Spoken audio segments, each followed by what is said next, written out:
Hi, this is Ellen from the Chili Dog, and today I would like to teach you how to do the twisted cable rib that I'm using in the leg here of my azalea socks.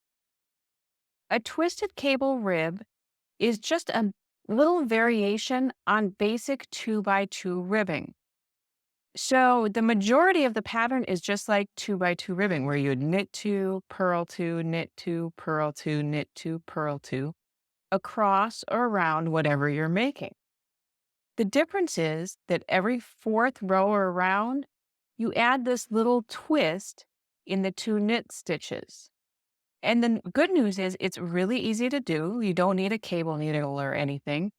And it just helps dress up your ribbing a little bit and make it a little bit prettier. So let me grab my needles and my yarn and show you how it's done. As you can see, I have already started working my sock cuff and I have a few rounds of the pattern already done. And as I said, most of it looks just like 2x2 ribbing. And in fact, the wrong side of my work looks identical to 2x2 ribbing. You can't see the twists at all.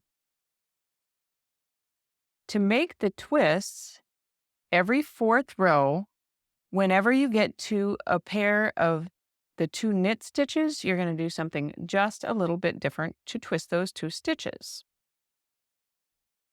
So the way it works is you get to your two knit stitches, you're going to knit those two stitches together, but don't drop them off your left needle quite yet.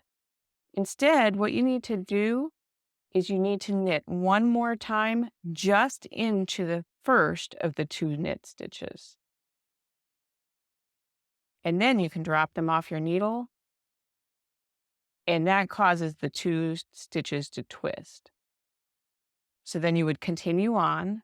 The purl stitches in the pattern are the same as normal in the 2x2 rib. You don't do any sort of twisting or anything. And then when you get to those two knit stitches, again, you're just going to knit the two stitches together. Don't drop them off the needle yet. Instead, you're going to go back and knit just into the first of the two stitches, and then drop both off your left needle. And then you would continue around or in rows across your work. And it's really important, if you are working this in rows instead of rounds, that you want to make the twists on a right side row. I hope you enjoyed learning how to do the twisted cable rib. And if you did, make sure to subscribe to my channel on YouTube so that you don't miss any of my weekly episodes showing new stitches and knitting techniques. Until next time, happy knitting!